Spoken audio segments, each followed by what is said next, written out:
We have news now to report involving our own network. News to us here at CNN and you at home. CNN's chairman and CEO, Chris Licht, is leaving the network. Licht took over the network a little over a year ago. David Zaslav, the chairman of CNN's parent company, Warner Brothers Discovery, he just made the announcement at the network editorial meeting. For now, a leadership team will take Licht's place, led by Amy Entelis, who's the executive vice president of talent and content development, along with Virginia Mosley, the EVP of editorial, Eric Sherling, our programming EVP, and David Levy, our new chief operating officer. Sarah? Thank you, Kate. On our radar this morning, Prince Harry. All right, guys, so back to our regularly scheduled programming here, and we got to start this one off with a banger, as CNN's new CEO, Chris Licht, is out at the network. Yes, he is out as CEO because their ratings are a disaster, and there was basically an internal insurrection that happened against the CEO within the network because of his controversial decisions to try to move the network in a more neutral direction. That included doing things that really pissed him off, like, for example, hosting the Trump town hall, basically telling them, hey, you should be real journalists, not Democrat Party propagandists. So this guy's made a whole lot of changes. However, the network and their ratings haven't gotten better yet. Okay, as a result, you have people that are currently inside the company, allegedly. Again, they were basically revolting against the CEO, and now he's out, okay? And I want to read about this, and I want to talk about it because this is something I've been talking about for a long time in regards to the problem with CNN and how they're stuck between a rock and a hard place when trying to compete against far-left MSNBC and conservative-leaning, right? Some people might not consider Fox News to be conservative anymore, but conservative-leaning Fox News. So, without further ado, let's go ahead and get into this.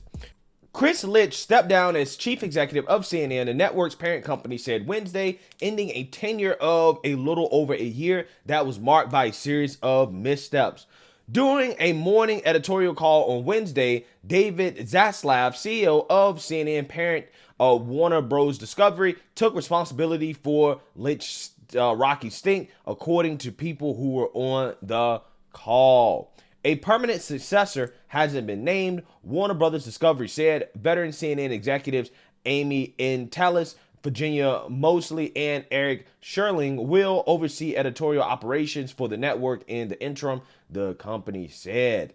David Levy, the longtime Discovery executive and Zaslav advisor, who last week was named chief operating officer for CNN, will have oversight of business and commercial dealings. Quote, I have great respect for Chris personally and professionally, Zaslav said in the release announcing the move. Quote, the job of leading CNN was never going to be easy, especially at a time of huge disruption and transformation, and he has poured his heart and soul into it. Licht's departure comes just days after a blistering profile in The Atlantic led to something of an insurrection inside the news network, as both on-air talent and producers voiced their growing frustrations and anger over his leadership. Yeah, so again, they're mad that this guy tried to make the network more neutral, okay? He tried to make the journalists actual journalists instead of Democrat Party propagandists, which is basically what the network has been, especially since the Trump years. Now, again, CNN made their bread and butter during the Trump years because all they did on their network was spend time hating on Trump, right? Orange man bad. And at the time, that was great for ratings because the guy was in the White House, right? Trump was actually relevant to the direction that this country was heading in from a policy perspective because the guy was in the White House. So again, it made sense. But once Trump left the White House, once the show was over, you saw that CNN struggled to find its legs. It struggled to find its brand. It struggled to find its appeal for viewers. Now, on the other hand, their competitors like, MSNBC, they spend a lot of their time hating on Trump as well, too. But they never stopped hating on Trump, right? They never stopped talking about Trump. And they just went further left, okay? They become a full-blown far left network that, in my opinion, okay, just my opinion, allegedly, okay, I think that they, at the very least, turn a blind eye to domestic terrorism. Okay, when you have, these riots that happen with BLM, with Antifa, with the Roe v. Wade protesters, etc., any far left group, they turn a blind eye to it, and even in some cases, they outright support it. Okay, so CNN was never going to out left MSNBC, which is what they had been trying to do ever since Trump left office, right? They've been trying to be more and more and more far left. They've been trying to be cheerleaders for the Democrat Party, but they were never going to beat MSNBC when it came to that market. It wasn't going to happen. And because of that, they consistently came in third place, okay, or last place compared to Fox News and MSNBC, the big three in the ratings. Now, when it comes to Fox News, the formula for Fox News isn't necessarily that they are conservative or that they lean conservative.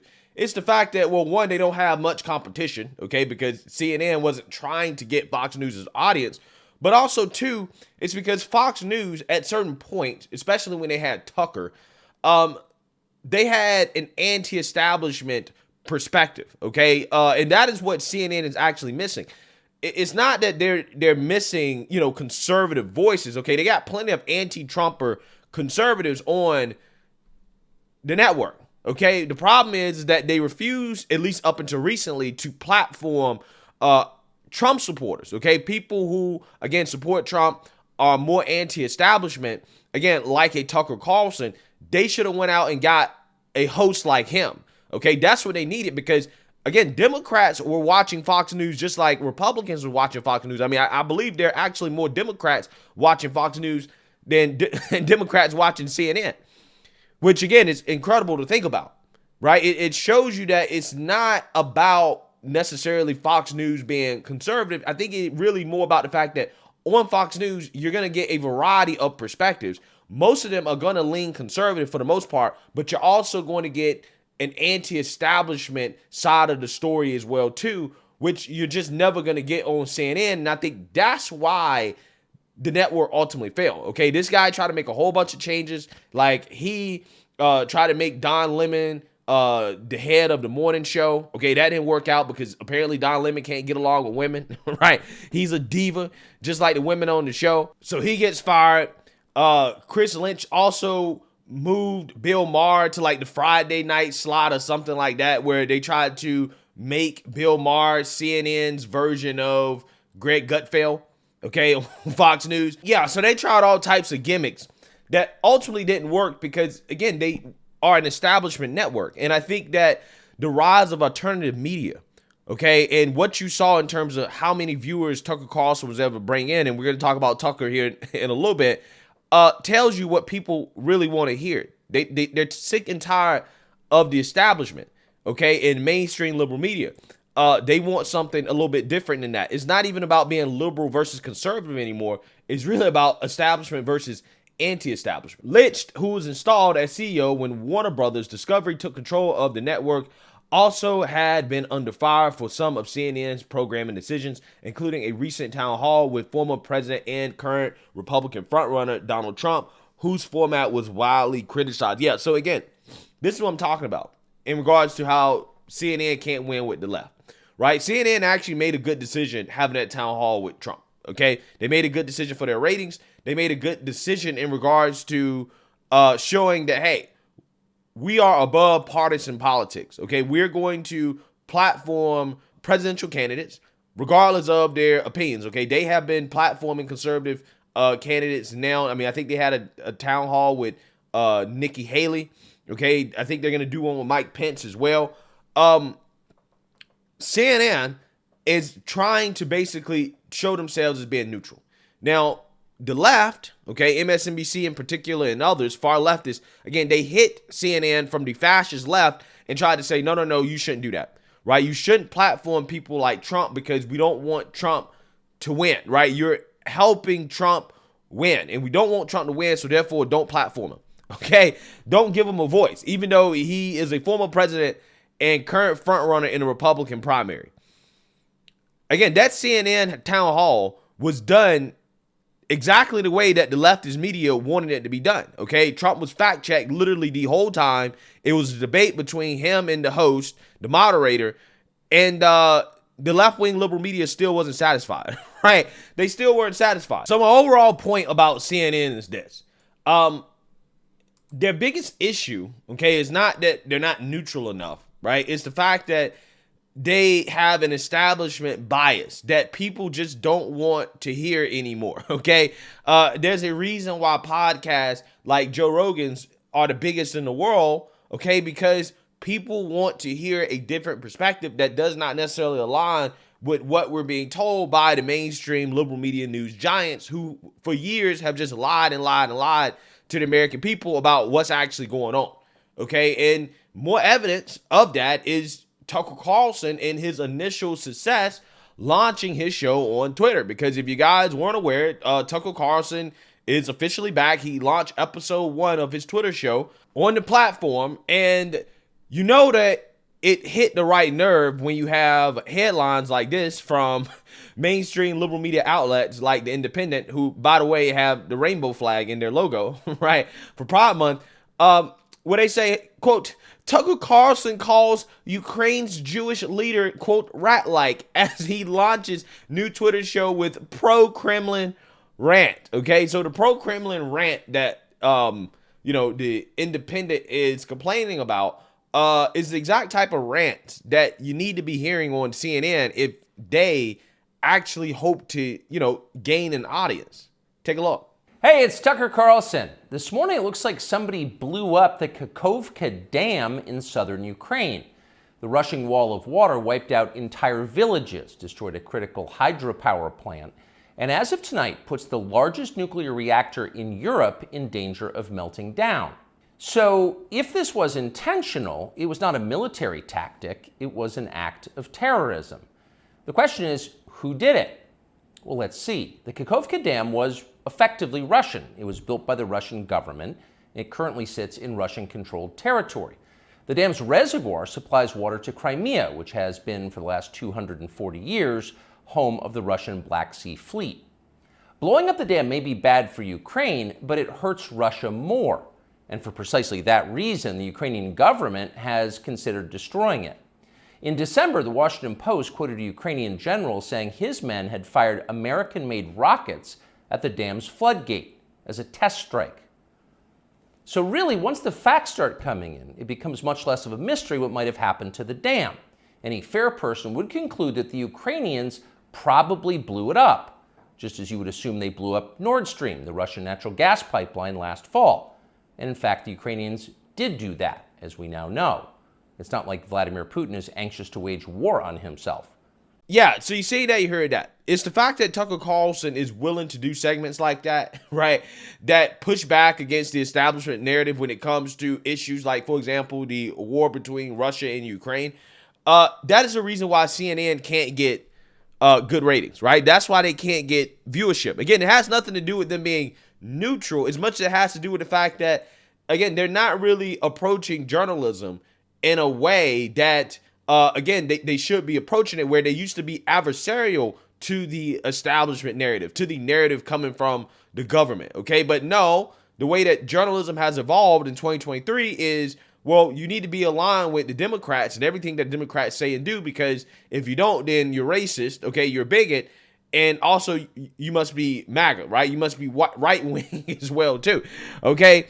And that's the problem, right? That's the problem.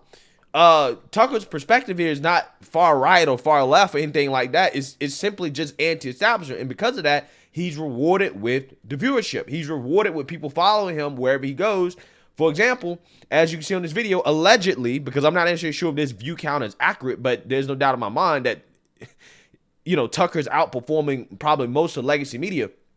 But he got 71.4 million views on Twitter. 71.4 million views. Now, how are these views counted? I'm not sure. Is it just the number of people that saw the video in regards to maybe they saw the tweet, okay, and they scrolled by it? Is that the number of people that clicked on play or that the video played for, okay, as they're scrolling through on Twitter? Or is it the number of people that, for example, played the video for 5 seconds or something like that? We really don't know, but regardless, 74 million views is impressive, right? So let's just say 10 million of those views are legit, Okay, they're legit views where people watch the video for, let's say, at least a minute. That's amazing, right? That's absolutely incredible, okay? Which shows you the power of a platform like Twitter when it comes to video, okay? Is that they can rack up the views, which hopefully in the future brings advertisers to Twitter so that content creators can monetize on Twitter and provide more competition for Rumble and YouTube, okay? So with that being said, Tucker's back, right? He's already bigger and better than CNN, and CNN continues to tank, okay? They have had firing after firing after firing, person after person after person, personality after personality after personality leave the network for whatever reason. And it's just crazy to watch that network, fall from its glory days of being, anti-Trump network to now they're just failing to find any type of relevance whatsoever. Okay, so again, it's just pretty fascinating stuff to watch what's going on in the media space. Let me know what you guys think. Make sure you like, comment, and subscribe. Most importantly, share a Black conservative perspective. Peace.